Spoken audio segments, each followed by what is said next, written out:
नमस्कार। जय श्री कृष्णा, जय श्री राधे राधे। आज हम लोग त्रिपिंडी के बारे में जानेंगे। बहुत लोगों के मन में होता है कि त्रिपिंडी क्यों कराया जाता है, किस लिए कराया जाता है, कब कराया जाता है, किस समय कराया जाता है, क्या कभी भी त्रिपिंडी श्राद्ध कराया जा सकता है। इसी पर आज हम सब चर्चा करेंगे।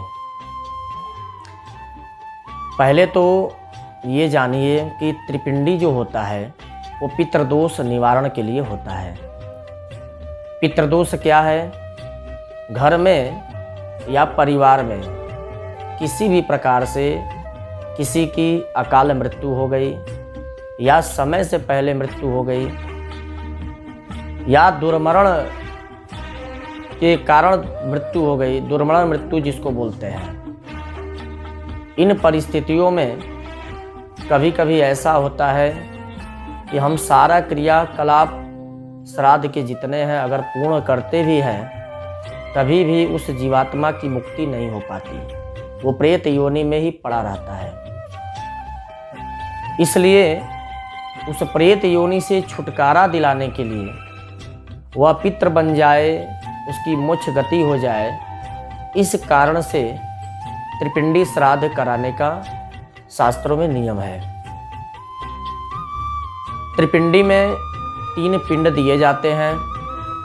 3 पिंड में जौ के आटे का पिंड, चावल के आटे का पिंड और काली तिल के आटे का पिंड दिया जाता है। त्रिपिंडी में 3 कलश होते हैं, ब्रह्मा, विष्णु और रुद्र के। त्रिपिंडी में 3 मूर्तियां विशेष रूप से होती हैं। विष्णु भगवान की पीला मूर्ति, ब्रह्मा की सफ़ेद मूर्ति और शिव की तांबे की मूर्ति बनाई जाती है। इसमें विष्णु की मूर्ति सोने की, ब्रह्मा की मूर्ति चांदी की और शिव की जो मूर्ति है वो तांबे की बनाई जाती है। त्रिपिंडी श्राद्ध में ब्रह्मा, विष्णु और रुद्र इन्हीं 3 देवताओं की मुख्य रूप से पूजा की जाती है। त्रिपिंडी श्राद्ध कब करना चाहिए? शास्त्रों में नियम आया है कि कार्तिक, अगहन, पूस और माघ ये 4 महीना त्रिपिंडी के विशेष मुहूर्त कहे जाते हैं। त्रिपिंडी के लिए तिथि कौन सी है? पंचमी, अष्टमी, एकादशी और त्रयोदशी। ये तिथियां, इन तिथियों में त्रिपिंडी श्राद्ध अगर पूर्ण किया जाता है तो वह श्राद्ध जरूर सफल होता है और लाभदायक होता है। शास्त्रों में ये भी नियम है कि त्रिपिंडी श्राद्ध विशेष परिस्थिति में विशेष परेशानी होने के कारण व्यक्ति कभी भी त्रिपिंडी श्राद्ध अपनी सुविधा के अनुसार करा सकता है। त्रिपिंडी कहाँ करना चाहिए? इसका नियम है कि त्रिपिंडी आप जिस तीर्थ के इर्द गिर्द में रहते हैं, आसपास में रहते हैं, वहाँ ही त्रिपिंडी आप करा लीजिए। पिशाच मोचन तीर्थ के अगल बगल आसपास रहते हैं तो वहाँ कराइए। गया तीर्थ के आसपास रहते हैं तो वहाँ करा लीजिए। महाकालेश्वर में के आसपास रहते हैं तो वहाँ कराइए। त्र्यंबकेश्वर के आसपास रहते हैं तो वहाँ कराइए। गंगा के तट के पास रहते हैं तो वहाँ ही करा लीजिए। नदी के तट पर भी त्रिपिंडी कराया जाता है। कुछ भी अगर ना मौजूद हो तो तालाब के किनारे, बागीचे में, पीपल के वृक्ष के नीचे, शिव के सानिध्य में, तुलसी वृक्ष के नीचे, या अगर कुछ भी ना हो तो घर के गौशाले में भी त्रिपिंडी आप करा सकते हैं। त्रिपिंडी श्राद्ध और नारायण बलि में अंतर क्या है? त्रिपिंडी श्राद्ध आपके कुल में, परिवार में, खानदान में, रिश्तेदारी से किसी भी प्रकार का कोई भी जीवात्मा, प्रेतात्मा आपको अगर परेशान कर रही है या उसकी सद्गति नहीं हो पा रही है तो उसके लिए त्रिपिंडी श्राद्ध कराया जाता है, जिससे समस्त पितरों का कल्याण हो जाए।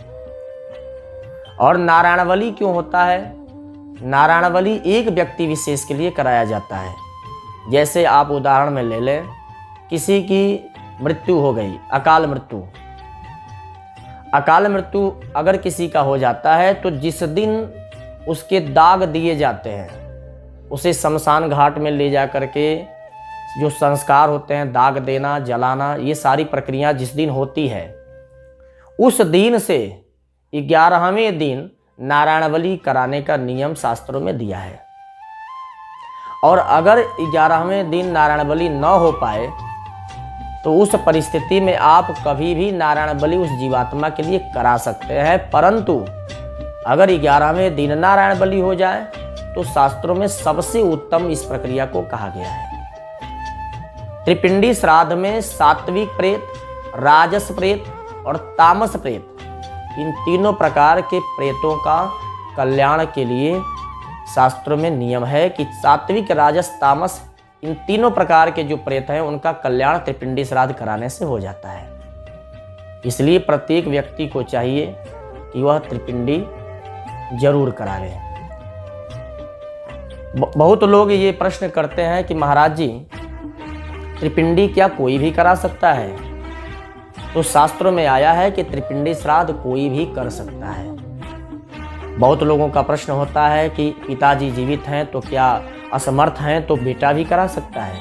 हाँ, शास्त्र में नियम है कि अगर पिता असमर्थ है तो उसका बेटा हो, नाती हो, कोई भी हो, वह त्रिपिंडी श्राद्ध पितृदोष निवारण के लिए करा सकता है। समय समय पर परिस्थिति अगर आपकी अच्छी है तो हर 2 साल, 4 साल, 5 साल, 10 साल, 20 साल पर जब आपका समझ में आवे आप त्रिपिंडी श्राद्ध कराया करें।